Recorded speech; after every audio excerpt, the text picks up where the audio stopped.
Estado, eso solo da una buena señal, porque llama al orden, llama al respeto, llama a que la gente trate de ser iguales a los semejantes. Somos todos iguales, usted tiene un cargo y yo no lo tengo, a usted lo hicieron ministro, a usted lo hicieron director general y el otro no lo tiene, pero no quiere decir que no seamos ciudadanos iguales y que debemos comportarnos en los espacios públicos, en las calles, como ciudadanos decentes, con un nivel de respeto hacia el otro. Creo que eso tiene un valor quizás mayor del que la gente le está suponiendo. Y lo otro, ni hablar. Bueno, ciertamente si estamos en la austeridad, si el país tiene un momento de dificultad económica, como de hecho lo tenemos, tiene mucho sentido que se estén adoptando estas medidas de control. Yo creo que, digamos, voy a esa parte final que tú tocabas. Creo que lo he comentado con ustedes aquí fuera del aire más de una vez. Aquí, con el cambio de gobierno, surgieron de la nada cualquier cantidad de vehículos con centella y franqueadores. Eso no estaba pasando en las pasadas gestiones. En esta pasaba, pero muy puntualmente. En esta cualquier carajo compraba centella, la ponía el vehículo adelante o andaban parando con franqueador el tránsito para ellos avanzar. Cualquier carajo, me refiero a funcionarios de tercera y cuarta categoría. Qué bueno que eso lo eliminaron porque eso estaba haciendo ruido y generando inconformidades. Bien por el presidente en esa parte. Los otros elementos del decreto, bien también. Pero vamos a estar claros en algo. Esos son elementos básicamente cosméticos, de cara a algo correcto, de cara a algo correcto que tiene que comenzar a pasar ya, que es ir sensibilizando a la población con lo que nos viene. Ayer, y por eso yo quiero unir ambas cosas, porque lo entiendo que es parte de un todo. Ayer el ministro de la Presidencia informó lo que yo he estado diciendo aquí hace tiempo, sí, que la reforma fiscal va en enero del 22, porque no es posible. Las cuentas del gobierno no se pueden mantener más allá de enero si no se le presentan a los tenedores de bonos una situación que le permita, que le garantice la sostenibilidad del pago de la deuda. Y eso no iba a ser posible con los niveles de recaudación que se tienen hoy en día, que hay que buscar una reforma fiscal, no solo tributaria, fiscal, que impacte en el gasto y en los ingresos por 3 o 4% del producto, que no son centavos. Y la parte del ingreso, del gasto, está necesariamente limitada por cuanto el Estado, en una situación de crisis, de ralentización de la economía y del impulso del sector privado, no puede tampoco reducir demasiado su actuación en la economía. Por tanto, si hay que pedir a la población sacrificios, el gobierno tiene que sacrificarse adelante. Sí. Y es lo que un poco el presidente hace con este decreto. Y creo que es correcto, porque aquí hemos dicho en varias oportunidades, y lo repito, que no se hace bien desde el gobierno diciendo que hay cosas que no se van a hacer cuando ellos saben que se van a hacer. Ahora, lo que hay que ir es explicando. Entiendo que el presidente hoy también, además de los precios, pudiera tocar parte de la situación que se nos viene encima, poco dar contexto al marco global y local y cómo tenemos que tomar decisiones aquí para enfrentarlo, e ir sensibilizando a la gente sobre estas necesidades, porque están ahí y no van a dejar de estar presentes. Y el gobierno tiene necesariamente que comunicar. Hoy hay un trabajo, como siempre, interesante que hace Andy Daguarre en el Caribe, y él me quedo en la parte, me voy de las explicaciones que hace, muy correctas sobre la situación actual de la inflación global, y me quedo en las sugerencias. Él le sugiere al gobierno 3 cosas fundamentalmente. 1, comuniquen, repítanme el mensaje, háganlo llegar. 2, tranquilícense, esto va a pasar, esto es coyuntural. Y 3, importante, déjenle el tema de la inflación al Banco Central y Héctor Valdés Albizu, y ustedes concéntrense en el plan de vacunación, en manejar la crisis sanitaria, que es lo que eventualmente nos va a permitir salir de la situación.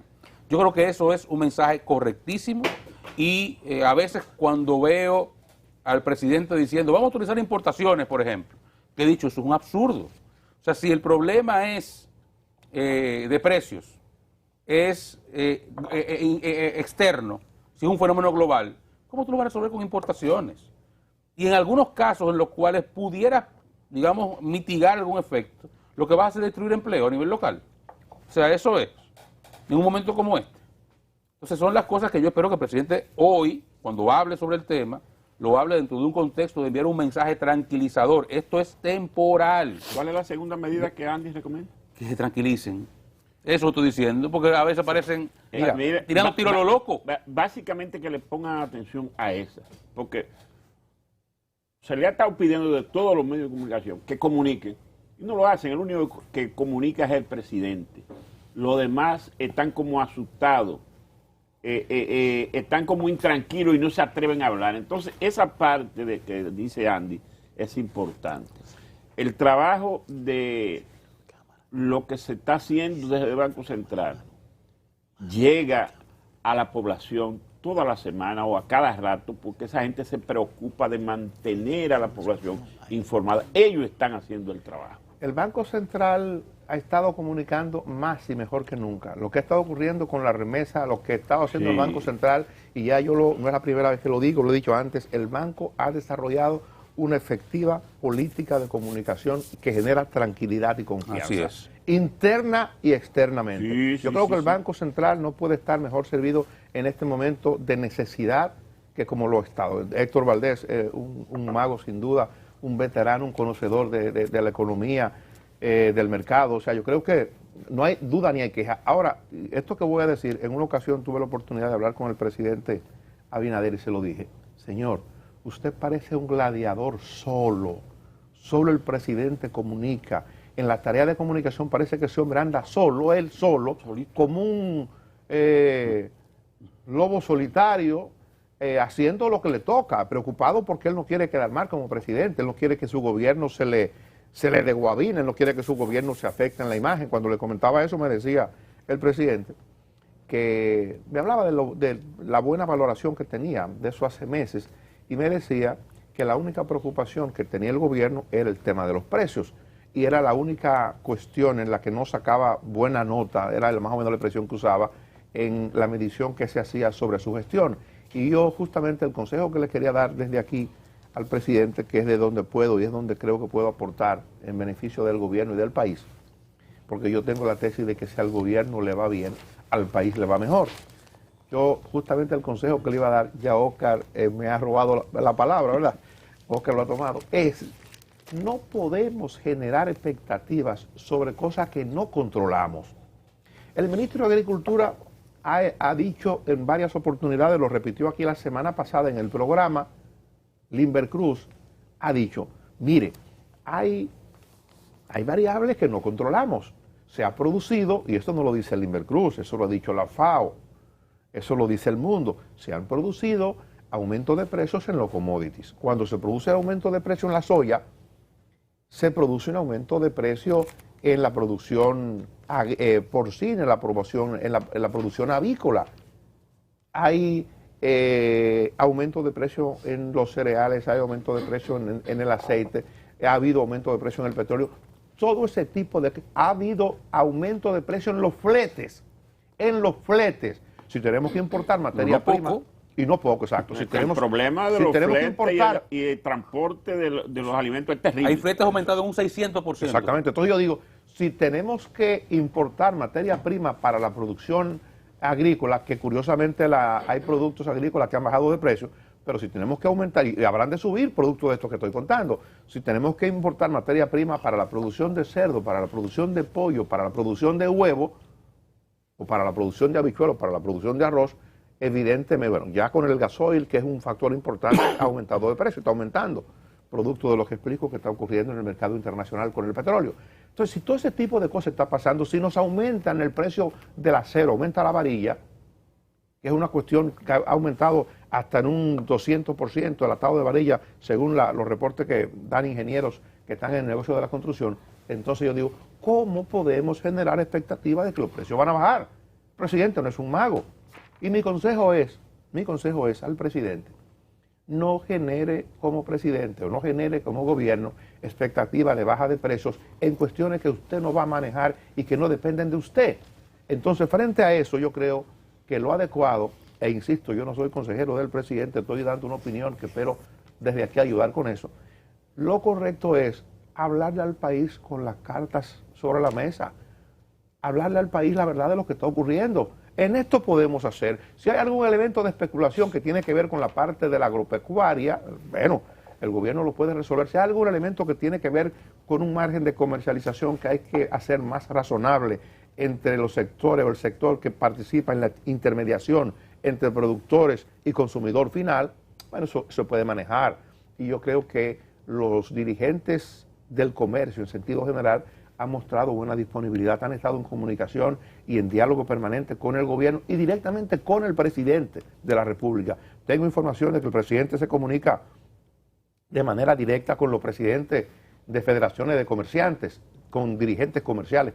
Tengo información de eso. Entonces, eso se pudiera lograr, pero eso, en el resto, el gobierno no puede hacer mucho, porque no depende del gobierno. No es que el gobierno se ha descuidado con esto, con aquello, no, es un asunto de la coyuntura internacional y lamentablemente no manejamos nosotros, lamentablemente no está en el control de la República Dominicana y a la gente hay que decirle eso. Mire, pienso que lo del decreto 396-21, que dispone medidas administrativas y declara el plan de austeridad, es correcto y es una señal de que el gobierno está preocupado por ese tipo de cosas. Yo que he visto tanto gobierno cruzarme por el frente,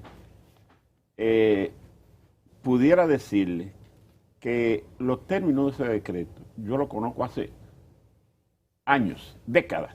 En cada gobierno... 70 emitieron el primero. Sí, en cada gobierno se emite ese mismo decreto. Un plan de autoridad para controlar el gasto público.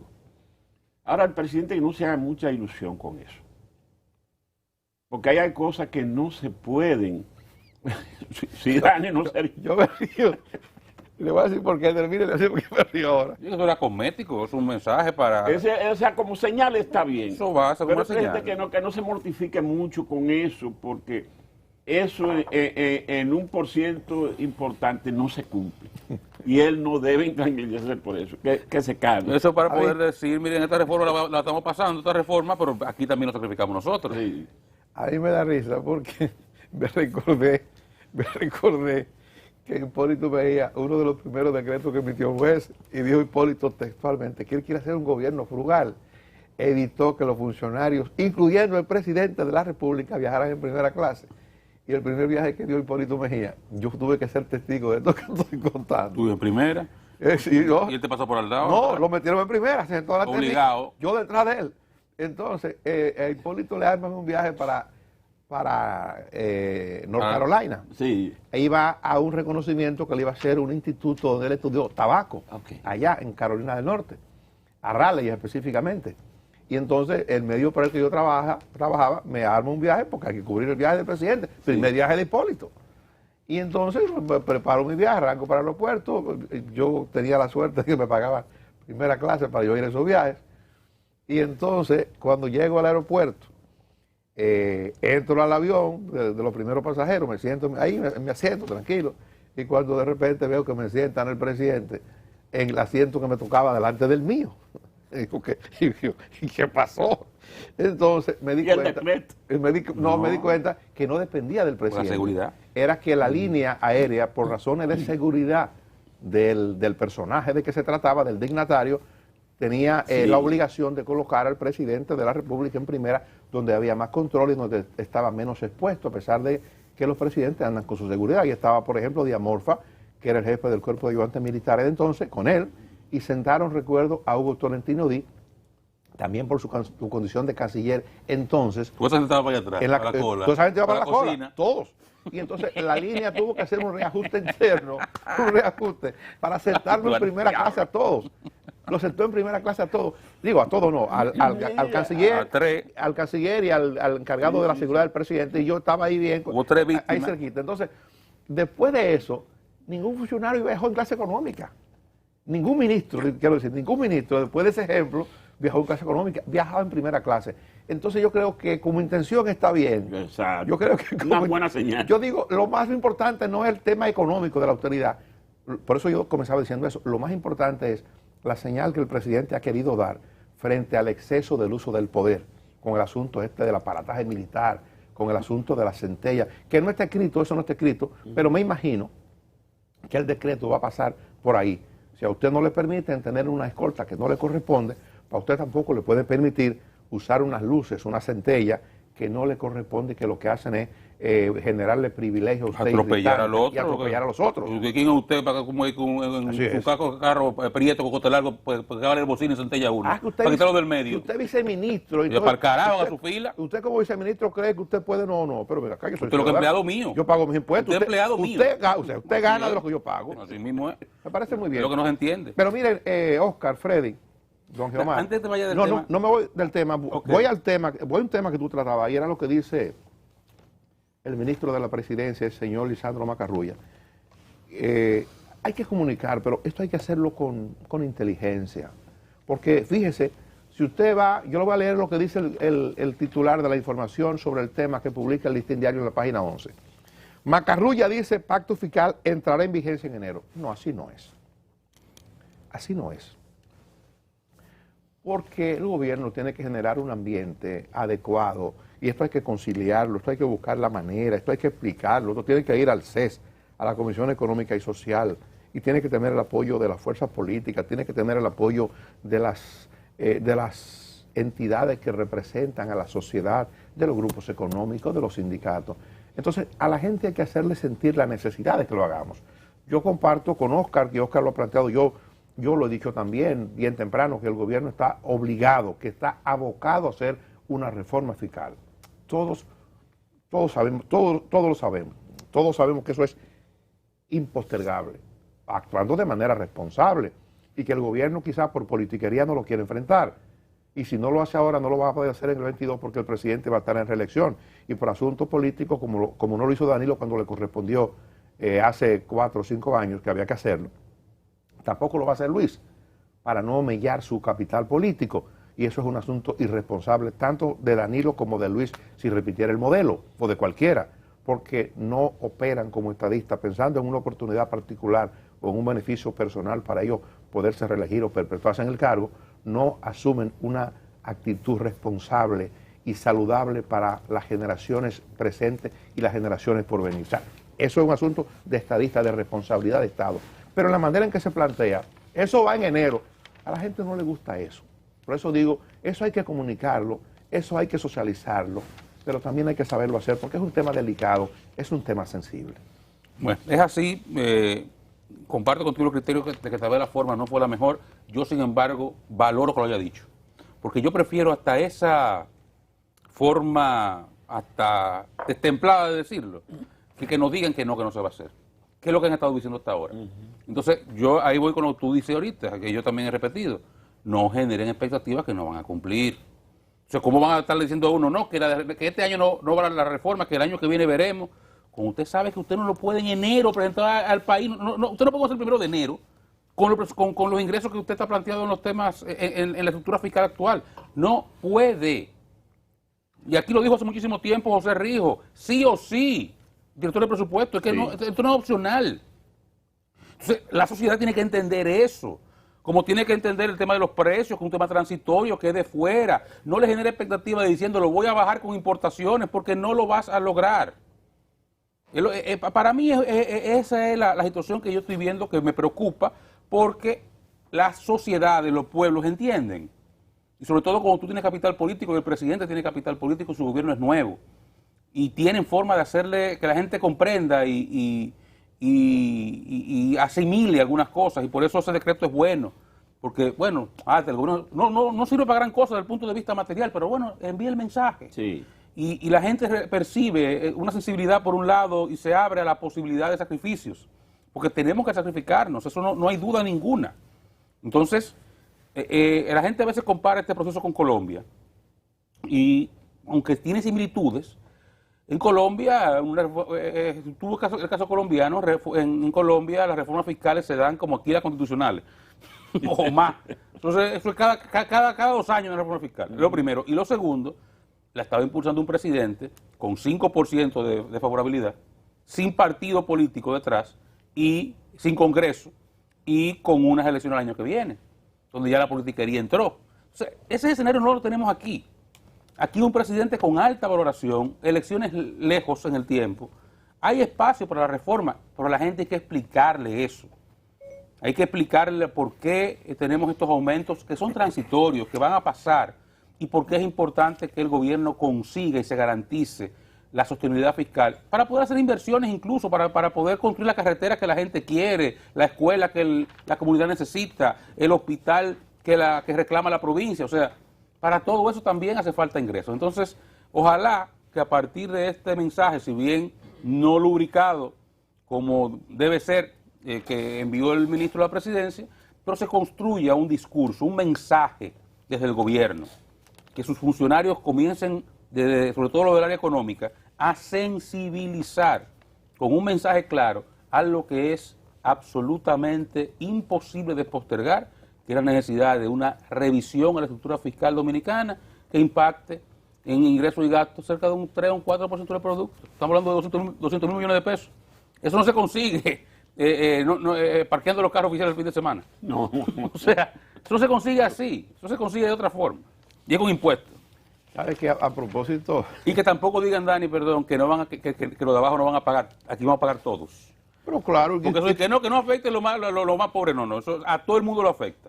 Y te voy a decir, Oscar, creo que uno no se puede adelantar, pero en la experiencia que ha vivido República Dominicana, las reformas son para darle más duro a lo del medio y a lo de abajo siempre. O sea, esa es la experiencia de República Dominicana. Si esto fuera distinto a partir de ahora, yo me atrevería a hacer una fiesta. Porque bueno, esto debe ser proporcional. Que vamos, por ejemplo, a grabar la ganancia de capital de manera importante, ¿verdad? Vamos a hacerlo diferente. Que no sea como siempre lo hemos hecho. Freddy, esa es la observación de la austeridad. Mire, a propósito de la pandemia y de eso, en muchos países se bajaron los salarios a los funcionarios. Muchos países tomó la decisión de bajar el salario de funcionarios públicos como una manera de generar niveles de conciencia, y esos salarios se destinaron a cosas ahí para combatir el COVID. Aquí el periódico Listín se encarga de hacer una recreación de cosas que han ocurrido en el pasado y habla desde el año 1966, como usted refiere, del doctor Joaquín Balaguer, cuando se comenzaron esos planes, y hace un recuento de ese tipo de cosas y lo poco útil que ha sido, pero insisto en decir que todo ese tipo de... Bueno, habla de la experiencia de Jorge Blanco, por ejemplo, cuando asumió el plan de austeridad, que él anunció una reducción del 40% de su salario. Aquí el presidente nuestro, actualmente, el licenciado Abinader, no solamente no se ha reducido el salario, sino que decidió donarlo y cada vez lo manda para una institución distinta. El sueldo del presidente actualmente es de 450,000 pesos mensuales, que es un sueldo que no es el más alto. Este fin de semana se publicó un trabajo sobre los altos salarios de los funcionarios y hablaba de 10 casos específicos de funcionarios, pero el presidente ciertamente no es el que más gana, y eso es una distorsión. Debería ser el presidente el que tenga el mayor salario. Estamos en un ambiente en el que la credibilidad de la autoridad